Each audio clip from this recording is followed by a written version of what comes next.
녹음을 하시는 게 좋습니다. 지금 가맹계약 체결하셔야 됩니다. 지금 가계약금 내는 건 괜찮습니다. 원래 14일 동안 숙고 기간을 줘야 되는데 계약 전이 예비 창업자가 갑인 시기예요. 딱 그 시기가. 계약 전에 내가 갑일 때 회사에게 요구하고 싶은 것들을 되게 정당하게 서면으로 요구하시면 그것들을 모든 것이 다 해결되는 부분들이 있거든요.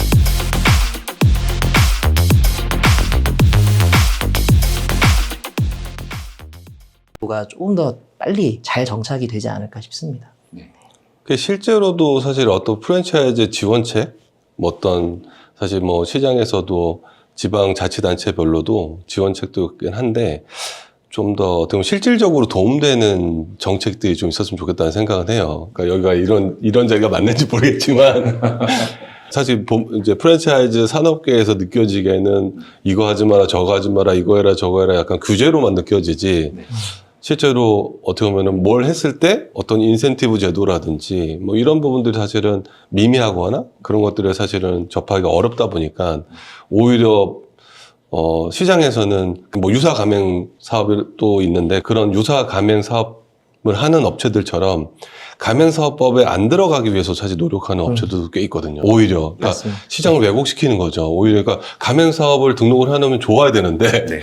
등록하면 오히려 안 좋으니까 명칭이나 네. 사실 자꾸 이제 그런 데를 어떻게 하면 빠져나가지? 어떻게 하면은 약간 이 법규 안에는 안 들어갈 수 있을까? 이런 사실은 왜곡된 시선들이 존재한다는 거죠. 사실 네. 그런 변호사님 많이 보셨죠? 그런 거. 저는 그런 상담 사실 많이 받습니다. 가맹사업법이 안 되면서 할 수 있는 방법 없나요? 저도 공감하는 게 규제만 해서는 절대 안 바뀌거든요. 맞아요. 그러니까 저렇게 편법으로 가기 때문에 사실은 준법 했을 때 뭔가 이득이 있어야 되거든요. 맞습니다. 뭐 이렇게 장사가 더 잘 된다든지 아니면 규제라도 좀 덜 받는다든지 과징금이라도 줄여주든지 뭐 이런 게 있어야 되는데 준법을 했을 때 없는 게 좀 불분명한 것 같아요. 특히 이제 하도급법이나 아무튼 이런 데는 CP 제도라고 해서 이제 공정이나 이쪽에서 하는 CP를 통과를 하면 좋은 점수를 받으면 여러 가지 규제를 감면해 주거든요.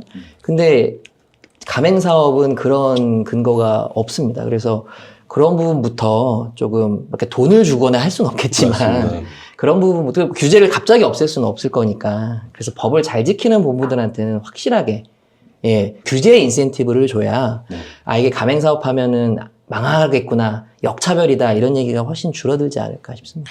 뭐 이게 제가 이런 얘기를 해도 되는 입장인지 모르겠지만 저는 사실 세제나 아니면 좀 금전적인 지원도 좀 필요하다고 생각하거든요. 사실은 이게 지금도 많이 문제가 되고 있는 게 본부가 힘들기 때문에 그러니까 경기 상황도 분명 존재하지만 본부가 힘들어지고 사실 그러다 보니까 더 점주를 쪼우고 그러다 보니까 서로 갈등되고 문제 생기는 것들이 있거든요. 그러면 오히려 본부들을 좀 지원해서 그 지원하는 것들 정말 잘 쓰고 있는지만 좀 검사나 이제 관리를 한다면 오히려 그런 것들이 자동적으로 가맹 점주에게도 내려가지 않겠나. 그러니까 너무 일방향적으로 가맹 본부를 어떻게 보면 표현이 좀 그런데 못 살게 구는 정책으로만 가면 오히려 거기에서 벗어나려고 해서 아까 왜곡되거나 아니면 오히려 그것들을 회피하기 위해서 점주들을 괴롭히거나 사실 이렇게 자꾸 갈 수밖에 없거든요. 아니면 외면하거나. 맞습니다. 예. 맞아요.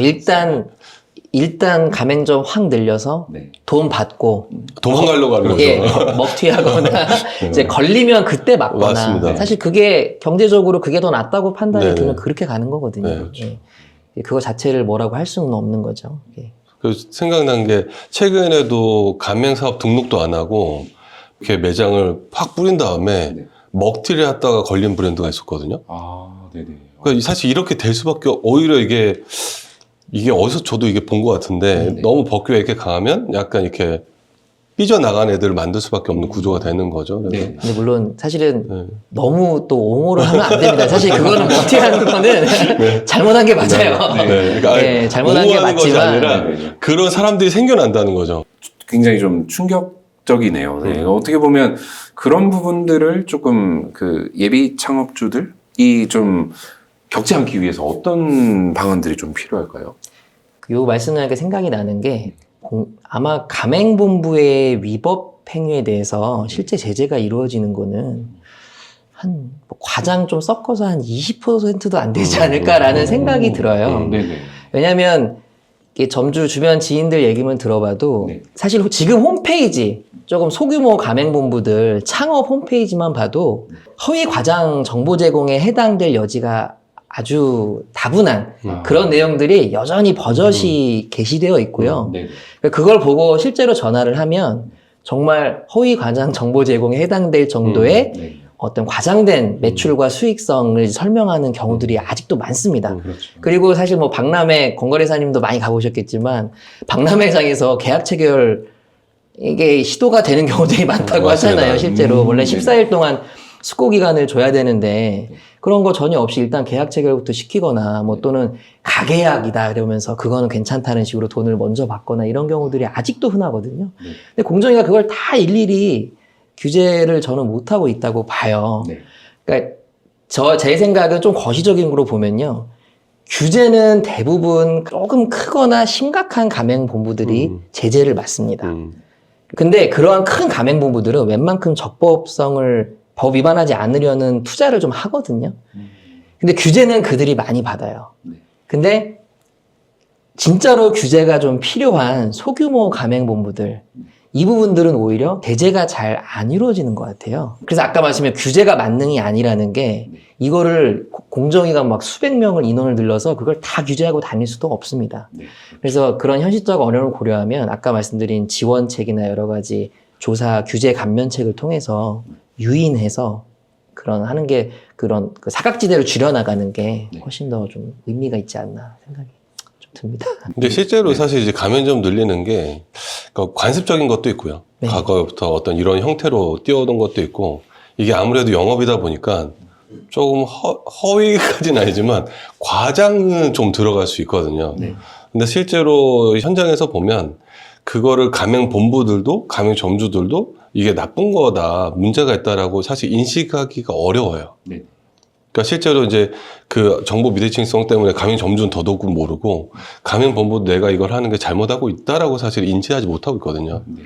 그래서 오히려 어떤 면에서 보면은 약간 이제 너무 이상향적으로 얘기할 수도 있지만 오히려 저는 이 채널을 보시는 분들이 많이 깨우치시고 예비 창업자들이 많은 이런 시장에 대한 얘기들이라든지 법제적인 얘기들을 어렵더라도 이해하시고 어느 정도는 접근하시는 게 더 맞지 않나라는 생각도 들거든요. 네. 저희 채널의 존재 이유 아니겠습니까? 맞습니다. 그래서 저희 가맹 엑스파일이 이렇게 모든 것을 파헤쳐드리고 있습니다. 그 지금 두 분 말씀해주신 부분은 좀 이렇게 제가 느끼기에는 제가 만약에 가맹점주라면 좀 더 좀 이렇게 큰 틀에서 말씀을 해주신 것 같아요. 네네. 만약에 내가 어떤 브랜드를 마음에 들어 하고 있다. 그래서 뭔가 이 부분을 이제 결정을 하기 위해서 지금 거의 이제 뭐 뭔가 단계를 앞두고 있는데 그런 상황에서 꼭 해주셔야 하는 조언이 있다면 뭐 이런 건 꼭 확인해라 뭐 이런 부분이 어떤 게 있을까요? 법률적으로 본다면 당연히 이제 사실 뭐 이런 얘기를 드리는 게 좋을지 모르겠는데 녹음을 하시는 게 좋습니다. 아니, 질문이 있습니다. 네. 그럼 뭐 변호사님 더 잘 네. 아실 거니까 녹취한 것도 그러니까 이게 사실 이제 요즘 뭐 하도 저희 많이 들으니까 네. 이게 상대가 허용한 녹취, 허용하지 않은 녹취, 불법 녹취라고 하는데 이런 네. 게 모두가 증거로 채택이 가능한가요? 결론적으로 증거로 채택이 되고요. 아, 그러네요. 증거가 보통은 말씀하신 대로 서류로는 잘 안 주기 때문에 왜냐면 이제 요즘엔 가맹본부도 이런 규제를 잘 알고 있기 때문에 서면으로 세부적인 내용으로 책임질 내용들은 잘 안 줍니다. 이제 그러다 보면 이제 말로 설명을 하게 되는데 말로는 사실은 사람에 따라 다르지만 똑같은 말을 해도 어떤 사람은 쉽게 믿기도 하거든요. 그렇죠. 예, 그런데 그런 경우에 그 말을 때문에 내가 이제 잘못된 정보를 믿고 가맹계약을 체결했다라고 주장을 하는 것이 바로 허위과장 정보 제공인데 네. 그러려면 사실 입증을 신고인이 해야 되거든요. 네. 근데 이제 그런 게 만약에 녹음 파일이 없게 되면 입증할 자료가 전혀 없어서 대부분 신고를 해도 또는 소송을 제기해도 법적으로 보호를 받지 못하는 경우가 대다수입니다. 그래서 사실은 제가 조금 과격한 표현이긴 하지만 녹음을 해라 라고 말씀드리는 게 어찌 보면 나중에는 자기를 지키는 가장 중요한 수단이 될 수도 있다는 맞습니다. 생각은 들어요. 맞습니다. 그래서 그거고 이제 두 번째로 일반적으로 말씀드리는 건 그 당연히 계약서 조항들을 잘 보셔야 되고 정보 공개서 중에서도 사실은 필수 품목이 뭔지 네. 그리고 내가 영업 시간이나 그리고 내가 얼마를 내야 되는지 이런 것들은 꼼꼼히 잘 살피셔야 되고요. 그리고 이제 반드시 숙고 기간이 14일. 다만 이제 가맹거래사나 변호사의 검토가 있게 되면은 이제 7일로 단축이 되긴 하지만 그런 내용들을 꼭 알고 예를 들어서 지금 가맹계약 체결하셔야 됩니다. 지금 가계약금 내는 건 괜찮습니다. 이런 말들에 호도되지 않고 좀 계약을 정당하게 체결할 수 있는 뭐 지름길이자 원칙적인 길이 아닌가 생각됩니다. 네, 네. 되게 꿀팁을 말씀해 주셔가지고 너무 잘 들었습니다. 네. 지금 말씀해 주신 부분 중에 제가 조금 궁금한 부분이 있어요. 저도 이제 프랜차이즈 사업을 한때 잠시 해봤었던 경험이 있는데, 정보 공개서는 제가 못 봤었거든요. 네, 그래서 혹시 정보 공개서가 어떤 건지 좀 설명을 해주시면 좋을 것 같습니다. 그러니까 사실 정보공개서의 내용을 얘기하자면 1시간 정도 얘기를 해야 될 것 같고요. 네네. 우리가 가맹을 하게 되면 두 가지 서류가 있습니다. 가장 크게는 가맹 계약서와 네. 그다음에 정보공개서. 네. 계약서는 이름 명칭대로 계약관계를 나타내는 계약서고요. 네. 정보공개서는 뭐냐면 그 프랜차이즈 브랜드에 대한 어떻게 보면 사용설명서 같이 그 브랜드를 소개한 내용들이에요. 그래서 그 회사 갖고 있는 것이 무엇이고 매출은 어떻고 점포는 어떻고 어디에 있고 어떻게 이제 또 어떻게 보면 가맹 점주가 얼마를 투자해야 되는 그런 조건들까지도 상세하게 설명되어 있는 게 정보공개서라고 보시면 되고요. 네. 그 서류가 되게 중요한 위치를 차지하고 있어요.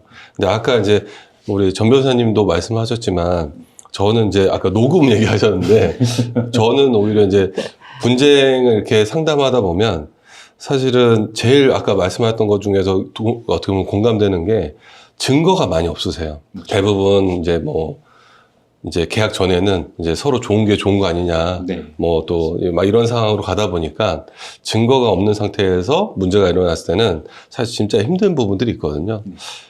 사실 우리가 프랜차이즈를 갑을 관계라고도 많이 표현을 하는데 최근에도 사실은 계약 전이 예비 창업자가 갑인 시기예요. 딱 그 시기가. 네. 맞습니다. 그때는 내가 하고 싶으면 하는 거고 싫으면 안 해야 되는 그렇죠. 관계이기 때문에 그때가 갑인데 그때마저도 을로 가시는 분도 있으세요. 맞습니다. 네, 그래서 계약 전에 내가 갑일 때 회사에게 요구하고 싶은 것들을 되게 정당하게 서면으로 요구하시면 그것들을 모든 것이 다 해결되는 부분들이 있거든요. 네. 그래서 오히려 저는 이제 예비 창업자 할 때 오히려 그런 것들을 뭐 좋은 게 좋은 거다라고 끝내는 게 아니라 오히려 그 시기에 더 꼼꼼하게 물어보시고 잘 모르신다 그러면 저나 여행주 변호사님이나 가맹거래사한테 물어보고 어떤 부분들을 체크했으면 좋겠는지 네. 또 저희 채널에서도 그런 것들 아마 쭉 계속 나갈 것 같은데요. 맞습니다. 그런 것들을 적어서 꼭 서면으로 요청을 하시면 만약 서면으로 요청해서 못 받는다 그러면 아까 녹음까지도 이어가시면 네. 확실히 그런 부분에서 내가 충분히 준비를 된 상태에서 운영할 수도 있을 것 같다는 생각을 합니다. 네. 조금 첨언을 또 약간만 더 네네. 드리자면 네. 사실은 이러한 법적으로 반드시 해야 될 거 그리고 요구해야 될 거를 정리하는 건 너무 중요한데 상당 부분 분들이 뭘 물어봐야 될지도 맞습니다. 모르는 네, 경우가 맞아요. 많습니다. 어떤 것을, 네, 무엇을. 맞아요. 네. 그러다 보면 이제 본부가 하는 말에 그냥 끌려가게 돼 있거든요. 네. 사실은 상권 분석도 좀 본인이 할 줄 아셔야 되고요. 여기 영업지역 같은 것도 원래 미리 다 정보공개서에 실어서 설명을 해야 됩니다. 계약 체결 전에 네. 그걸 다 알려줘야 되거든요. 근데 그 영업지역으로 이렇게 동그라미 뭐 반경 500m 이렇게 써 있는데 그게 내가 들어갈 상권에 어떤 의미를 끼치는지 이런 게 전혀 모르면 여기에 대해서 전혀 물어볼 것도 생각이 나지 않을 거예요. 그리고 이게 뭐 배달 매출이 뭐 수수료가 보통 얼마를 나가는지 그리고 이게 배달 매출 비중이 얼마인지 계절을 타는 메뉴인지 이러한 것들에 대한 이해도가 있어야 이제 그들이 매출액 정보를 내거나 뭐 그런 것들을 얘기를 할 때 뭘 물어볼지가 생각이 날 겁니다. 그래서 사실은 이게 그런 것들을 잘 아시는 분은 모르겠지만 모른다면은 계약 체결부터 하시고 보통 그러시거든요. 네. 계약 사인 하시고 그걸 알아보세요. 네. 근데 또는 그거마저도 안 하시는 분이 있지만 네. 뜨끔했습니다. 네.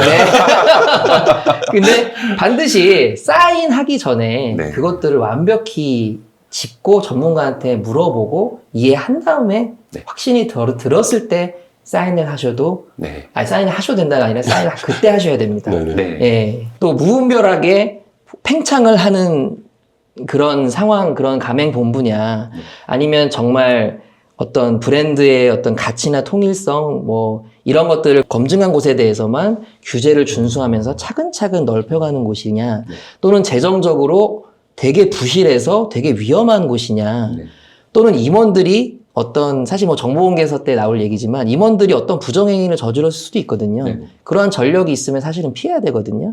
또는 공정위 제재를 받은 것도 피해야 될 거고요. 그러니까 그런 것들을 다 확인을 사실은 하셔야 되는데, 사실 정보공개서 다 있는 얘기입니다. 근데 그게 정보공개서에 있는지조차 모르시는 분들은 그냥 사인부터 하실 가능성이 높다는 거죠. 그래서 전문가들을 꼭 먼저 만나서 상담을 해보시는 게 좋겠다. 앞으로 저희가 이제 가맹 엑스파일에서 다뤄야 될 부분들이 굉장히 많을 것 같습니다. 오늘 저희가 그 가맹사업법 관련해가지고 이제 개정되는 법안의 어떤 내용들을 가지고 있는지, 그리고 또 일반적인 우려점들이 어떻게 이제 나왔었는데, 저희가 이제 가맹 엑스파일을 통해서 앞으로 이 부분보다 좀 더 세부적인 부분들을 이제 시청자분들께 전달해 드릴 수 있다라는 또 자신감이 드는 또 오늘의 내용이었던 것 같습니다. 사실 좀 못한 얘기가 있습니다. 뭐냐면 업계에서 이런 우려가 좀 심하거든요. 그러니까 1년 내내 협상에 응하다가 협상하다 끝나겠다. 도대체 경영은 언제 하라는 것이냐라는 우려도 크게 나오고 있거든요. 근데 물론 이제 현실과 제도의 괴리가 있긴 하겠지만, 일단 개정법은요. 개정법은 그것을 조금 해소하기 위해 나왔다라고 좀 생각을 하시면 될 겁니다. 왜냐하면 기존에는 아까 말씀드린 것처럼 등록된 단체, 그러니까 검증되지 않은 단체 자체가 일단 너무 많이 있을 수 있는 가능성이 열려 있었지만, 지금은 아예 그 소통 창구를 좀 줄인 게 개정법의 취지고요. 그러다 보면 아마 단체가 2개나 3개, 등록된 단체는 2개나 3개밖에 없을 겁니다. 그러면 이제 1년 내내 협상을 하는 그러한 상황들은 오히려 개정법을 통해서 조금 더 정리가 되지 않을까라는 생각이 좀 들고요. 그리고 두 번째로는 그 협상의 내용이나 횟수에 대해서도 사실은 대통령령에 그 기준을 위임을 시켰습니다.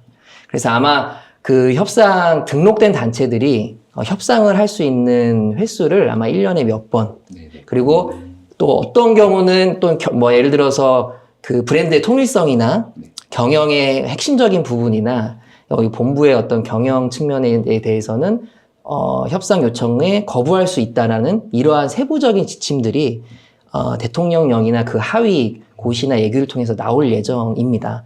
따라서 그 부분들을 다 좀 살펴본 다음에 그래도 공백이 있다면 저희가 또 의견을 내는 건 괜찮지만, 아직 그런 것들이 구체화되지 않은 지금 상황에서 그러한 오해들을 확산시키는 것은 조금 바람직하지는 않다고 생각되고요. 궁극적으로는 저희 같은 전문가들이 이 제도의 진실과 오해를 잘 설명을 드려서 많은 분들이 정확한 정보를 좀 얻어 가셨으면 좋겠습니다. 아무래도 이 단체 교섭권에 관련된 향후의 이제 협의 절차나 뭐 협의 방법, 뭐 등록 기준 등 좀 더 구체화되면 그것도 한번 다뤄야 될 것 같긴 해요. 그래서 그런 부분들이 좀 더 중요시 되지 않을까라는 생각이 들고요. 사실 이제 외국에서도 어떻게 보면은 이제 저희보다 먼저 프랜차이즈 산업이 발전됐던 미국 같은 경우에도 과거에 사실 프랜차이즈가 1970년대 사실 혼란스러운 그런 상황들을 많이 겪었습니다. 왜냐면은 그때도 어떤 법이나 규제가 또 불명한 부분도 있었고 난립도 많이 했었기 때문에. 근데 그것들이 사실 나중에는 좀 능동적으로 자율적으로 본부랑 협상을 하고 대화하고 그러면서 좀 단체가 발전하고 그러면서 본부 브랜드도 사실 함께 키워가는 좀 더 긍정적인 현상으로 바뀌어 나가긴 했기 때문에. 근데 사실 국내에서는 어떻게 보면 그런 것들이 왜 이런 법규들이 왜 나올까를 보면 사실 아직까지도 국내에서는 좀 더 어떻게 보면 이런 저희 창업 시장이 어떻게 보면 기울어진 운동장이라고 할까요? 좀 정보 비대칭성도 지속적으로 존재하고 있고 너무 무분별하게 창업본부도 생겨나고 또 너무 무분별하게 또 창업을 하시고 그러다 보니까 이런 문제들이 좀 발생되고 그런 것들을 좀 더 개선하기 위해서 나왔다고 생각을 해요. 그래서 오히려 저는 생각할 때 좀 더 본질적인 부분으로 들어가면 향후에 이제 창업하게 되실 예비 창업자분들이나 현재 창업 중이신 가맹점주분들이 어떻게 보면 더 성숙된 프랜차이즈는 무엇인지에 대한 고민과 그것들에 대한 공부 또 학습 이런 것들이 좀 필요하지 않겠나. 네. 그래서 사실은 제가 뭐 이렇게 좀 끝맺은 게 좀 그런데 네. 좀 물고기를 잡아주는 채널보다는 네. 물고기를 잡는 방법을 알려주는 채널이 됐으면 좋겠다, 저희가. 네. 네, 그렇게 생각을 하고 싶습니다. 네, 두 분 너무 좋은 말씀 감사합니다. 저희 채널이 앞으로 이런 부분들을 통해서 좀 더 가맹사업의 창업과 운영 등에서 정확한 정보를 드리고 그런 부분으로 올바른 또 역할을 할 수 있는 네, 그런 또 좋은 채널이 될 수 있도록 노력을 해 나가겠습니다. 네, 오늘 전민재 가맹거래사와 권민준 가맹거래사 두 분을 모시고 이야기를 나눠봤습니다. 앞으로도 더욱 전문성 있고 책임 있는 방송으로 네, 여러분들을 찾아뵙도록 하겠습니다. 오늘 시청해주신 여러분들 너무 감사드립니다. 감사합니다. 감사합니다. 아야. 저는